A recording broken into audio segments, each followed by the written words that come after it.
Does gender in language make a difference at work? In this video, I want to explore gender in language and how that might relate to gender equity at work.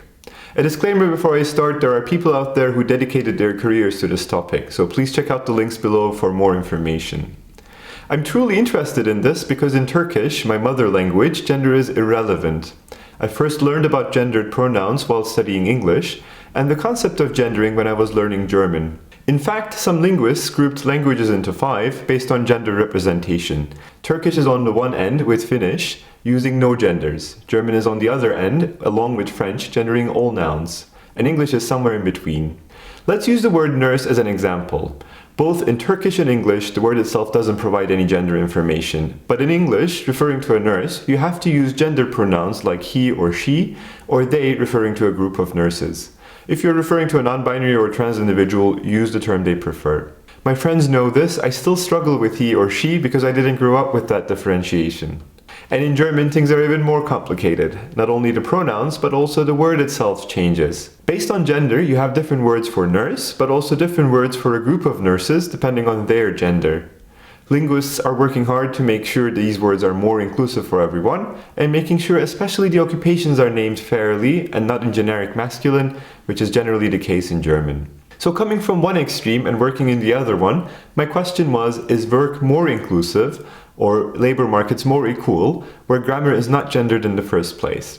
Staying in our nurse example, I compared the share of female nurses in countries across the language spectrum we've seen. On this graph, you see pairs of 2 countries, Germany and Austria as German-speaking, UK and US as English-speaking, and Turkey and Finland representing genderless languages. And it seems nursing is overwhelmingly done by women in all these countries, however the occupation is called or gendered. You could say this is very specific to nursing. To understand an overall distribution, we can look at the whole labor market and compare female and male participation.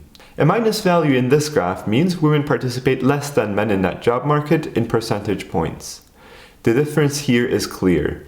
Women in Turkey participate significantly less in the job market compared to women in Finland. And what a surprise! Both countries have genderless languages, but the cultures are quite different, for example in the level of education or democracy. So language plays a role, but there is more to the equation than that. In fact, one study estimated language makes up about 1/3 of this difference in female workforce participation after accounting for various cultural aspects.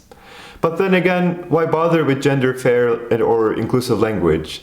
Well, because it is important, helpful, and respectful. Studies show that it is difficult for us to envision female examples when generic masculine forms are used.